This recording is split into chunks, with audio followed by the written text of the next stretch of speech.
Hello. Just wanted to make a quick tier list for Shakespeare plays that I've seen. Apologies for the hair. Um, Over the next few weeks, you'll see my hair do some pretty crazy things. So just as long as you learn to roll with it, we'll be all right. It's a pandemic. I can't just go get a haircut. But yeah, so I just wanted to kind of make a quick video detailing my thoughts on the plays I'd seen, and talk about plays I haven't seen and why. And yeah, so just thought we'll dive straight into it. Othello, brilliant, amazing, fantastic. The reason why this isn't in the best of the best category, I mean, I've seen people claim that Othello, well, I've seen people convincingly argue that Othello is Shakespeare's best tragedy. I don't. I find that the kind of characterization of Desdemona is a bit flat, but Iago is so brilliant that it kind of balances it out. But I wouldn't call it perfect, and I don't think it makes a statement in the same way that Hamlet and Lear do, which I'm going to put Hamlet and Lear in the best of the best. I don't need to explain why these plays are fucking amazing. They are an artist at the height of his powers, virtuos, virtue. I don't know how to say it. Yeah, whatever. A virtuoso performance in terms of writing, just beautiful, amazing characterization. These plays are oceans unto themselves. They are fantastic. I'm going to be a bit controversial with the next choice. I don't think people like this play as much as I do. I'm going to put Julius Caesar. I really like it though. Yeah, I mean, if we consider this a personal list, I'm going to put Julius Caesar in the best of the best. Something about the language of this play is amazing. I think it's Shakespeare's play that is most influenced by kind of the rhetorical training that he'd had in school. And when you compare it to something like Antony and Cleopatra, I mean, Antony and Cleopatra is brilliant, but it's overspilling. There's so much to it. Whereas something like Julius Caesar is it's really short for a Shakespeare play, but within those kind of hours, so much is packed in. I'm never bored watching Julius Caesar, and the set piece scenes like any of the Brutus soliloquies, obviously Mark Antony's funeral oration, or that scene in the tent. Yeah, I don't know if other people enjoy Julius Caesar as much as I do, but yeah, I think it is. I think it's Shakespeare. Man, that year, 15. I think Julius Caesar and Hamlet were written in the same year, which, goddamn, imagine that. It's crazy. Measure for Measure, I'm gonna put in. Oh, I don't know. I'm gonna put it in here for now. Measure for Measure is a wild play. I don't know how to feel about it. I think if you're looking for kind of ambiguity in Shakespeare, because I go through phases where I think that Shakespeare's ambiguity is like the biggest sign of his genius. I think Measure for Measure is amazing. I think the character of the Duke, Isabella, and Angelo are just they're such interesting characters and such fun characters to play. I think Isabella is as good. I think she's kind of like Portia from Merchant of Venice, but kind of a lot more interesting. Let me try and find. I can't. God, I think these are the Folger editions. So that's why the writing is so kind of. This is the best one I could find. There is Merchant of Venice. I'm gonna put Merchant of Venice in. See, when it says okay, it means okay for Shakespeare. I mean, for anyone else, Merchant of Venice would be a crowning achievement. But yeah, I don't like Merchant of Venice because of the ending. I feel like Measure for Measure for me is like a better version of Merchant of Venice. All of the ambiguity, all of the kind of the different ways you can play the characters, and the kind of ending. I mean, the ending of Merchant of Venice where Shylock kind of gets humiliated over and over again. I feel like I don't know. I've never seen a version of that scene. I don't know. It just feels like a humiliation conga, and if you're one of the people that believes that Shylock has a point, then obviously it's a really strange ending, especially for a comedy. Measure for Measure takes the ambiguity, it takes the awkwardness of the ending, and it ratchets it up to the max with all the weddings, obviously the bed swap trick. I mean, the silence at the end when the Duke asks Isabella to marry him, like the ending for Measure makes me feel uncomfortable. in a good way, and I feel like it's almost supposed to make you feel uncomfortable. Whereas the ending of Merchant of Venice makes me feel uncomfortable, not because it's a brilliant piece of dramatic theatre, but because it seems really anti-Semitic. So yeah, I still think it's good though.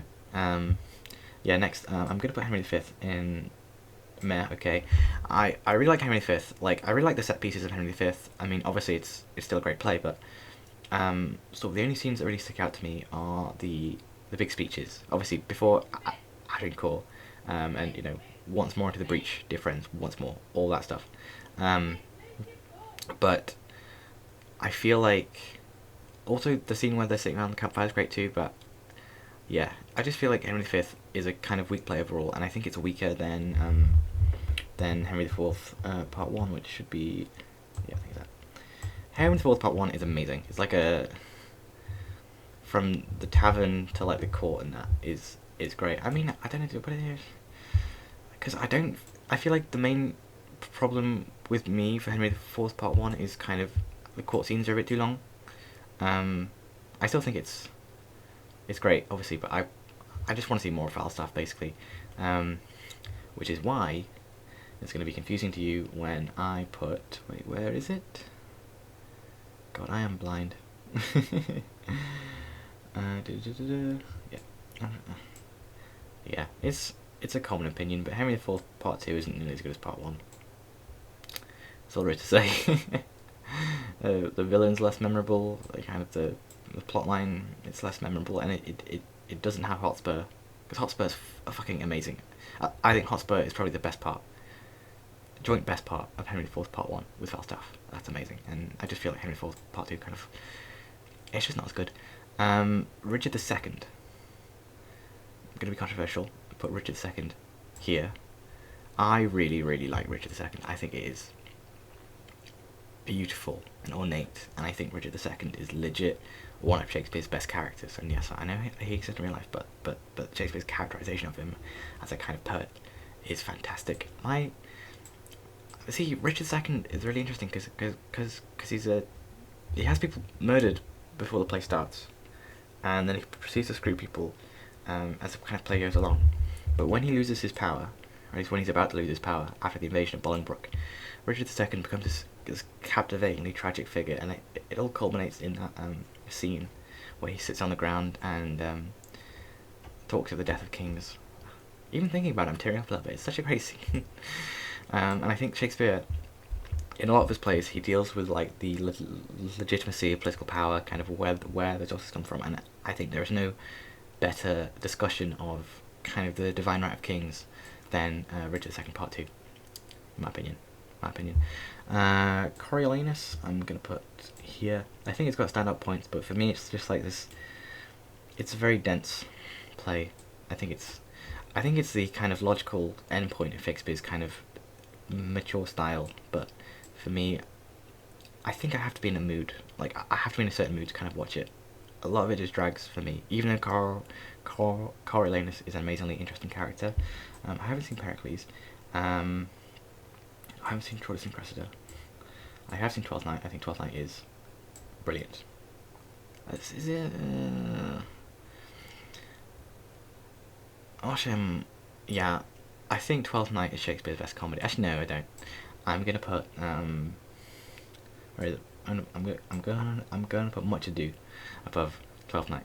I don't know why, but the Much Ado scene, I think my Much Ado love revolves around one scene, which is the kill Claudio scene, between Benedict and Beatrice. Just the way that scene switches on a fucking, like, in a second, and I don't know, I just love, because I was thinking about this. I was thinking Shakespeare's comedies are like this kind of place where death doesn't exist. You know, I think someone said it like that. Shakespeare comedies exist in a sphere where death doesn't exist, and it doesn't exist for a lot of Much Ado About Nothing. I mean, they come back from war, but it's not treated as anything. And then suddenly, like halfway through the play, death is introduced in that scene, and I just think it's amazing. Yeah, I'm a big fan. Romeo and Juliet, I'm gonna put. I haven't read Romeo and Juliet since I was like 15, so I think my school experiences have kind of tempered my experience with Romeo and Juliet. Yeah. It is. It's kind of, if you're looking for kind of beautiful prose, go to Romeo and Juliet. If you're looking for an amazing character, you could not go wrong with the nurse. She's amazing. But for me, Romeo and Juliet is almost like listening to a song that everyone loves and you love, but you've heard it so many times that it starts to mean anything. I wish that I could show Romeo and Juliet to someone that had never experienced Shakespeare before, and I wish I could show it to myself, having never seen Romeo and Juliet before, but it didn't work like that. And yeah, I'm just stuck with the memories of watching Leonardo DiCaprio being like, "I defy these stars." I don't know. I'll have to get around to it. I think that'll be a play that I get around to. Richard the... Oof. I don't know. Richard III is an amazing villain, and I love his scheming, and I love his looks at the camera, and I love his big speeches, and I love his fall. But also, Richard III is a hell of a baggy play. There is so much to it that you kind of feel a bit lost. If I was, remaking Richard III, I would cut it down a fair bit to stick to the basics. But I just think it's too long. I haven't seen *To Men of Athens*. I have seen *The Tempest*. Gonna be controversial. I mean, I don't know, because, okay, in my head, I know that *The Tempest* is amazing, but I've just never been able to get anything from it. I mean, okay, it's not bad, but it's not for me. I don't know why. And I understand why people kind of call it, Shakespeare, masterpiece, whatever, and it is a masterpiece, but I've just never been able to get anything out of it, and I don't really know why. So there you go. That'll be my controversial opinion. I haven't seen Henry VI plays. I haven't seen The Merry Wives of Windsor. Merry Wives of Windsor being a bit of a cash grab, from what I understand. An attempt to bring Falstaff back from the dead due to popular demand, but everything I've read about it gives off the vibes that Shakespeare's heart wasn't really in it, so I don't know why I would sit down and subject myself to that.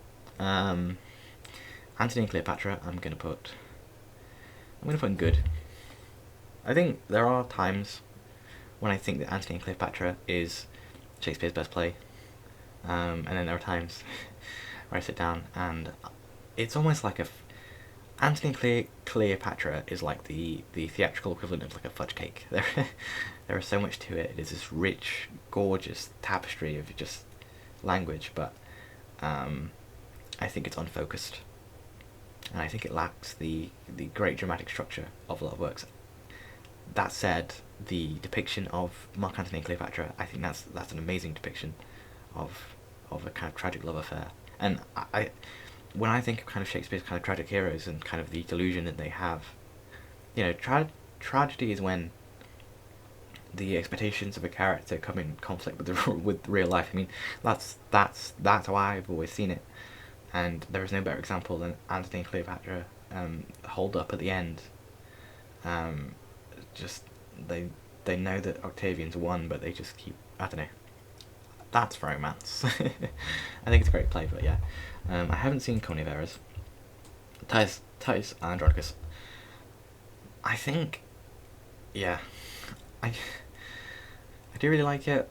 I like what it represents in the canon, but I just feel like it can be fun if you're looking for comedy, but I think it's just crude. I think it's overwritten. I think it's immature, and yeah, it's not even that it's bad necessarily. I just, I can't get into it. I actually like it. I'm also gonna put it here. This is the first Shakespeare play I saw live, actually, and I really liked it.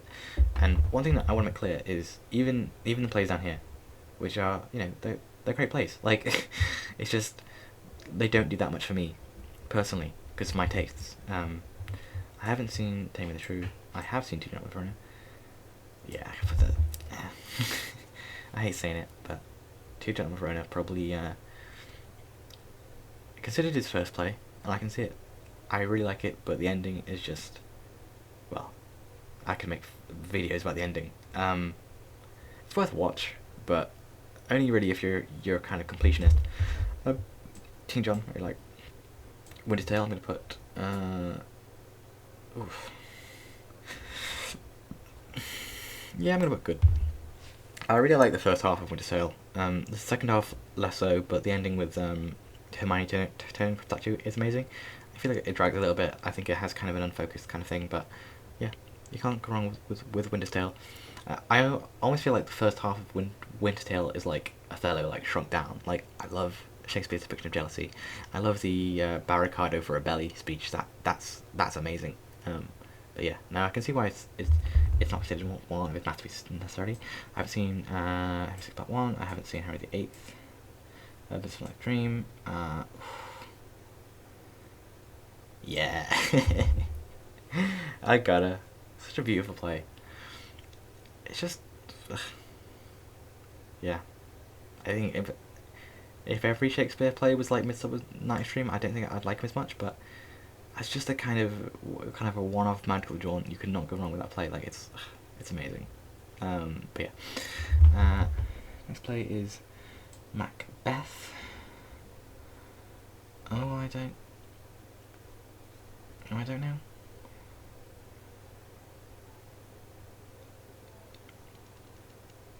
Yeah. It's good. It has such a vibe to it. I hate saying vibe, and I hate saying vibe in a video about Shakespeare, but Macbeth just reeks of just this amazingly gritty, horrendous atmosphere. I read a comment from someone that had written a book about Macbeth, and he was like, yeah, don't study Macbeth for 2 years, it'll make you depressed, and I see why, but the play is just so packed full of this beautiful dark imagery. Obviously the kind of arc of Macbeth is amazing, and I don't know why, because I say that school ruined Romeo and Juliet, but we did Macbeth in school too, and it wasn't written then. I don't know. Macbeth's great though. Next one is, I think, Simply. I haven't seen Simply. I haven't seen All Wild and Wonderful, and I haven't seen Love Lay Was Lost. So yeah, that's it. Those are my thoughts. For ones I've seen. I need to check these ones out. The next one that I watch will probably be either Timon or Troilus. Maybe Pericles, because those are ones that interest me. But yeah, I'll get around to it, and maybe I'll update my tier list. And I know I put the Tempest at the bottom. It's amazing, but I don't know. I think it's just because I've never really liked Prospero as a character. I mean, I just feel like the only way that you can play him really is as a dickhead, because he is a dickhead. I really like Caliban. I think Caliban's speeches are amazing. But also the sort of islanders, not islanders, don't you call them, the shipwreck victims, whatever. They always seem kind of one-dimensional. I think maybe that's my problem with the Tempest, is it revolves around Prospero so much, and it means that everyone else is just underdeveloped. And I've never really gone for the mask scene personally. I'm sure my opinion will change on it, but yeah, there's something about the setup, the structure of the Tempest that just does not jive with me, you know. So yeah, those are my thoughts anyway. And yeah, I'm gonna keep watching Shakespeare, finish this list, and then I'll probably make an updated version. But yeah, hope you have a good one on that.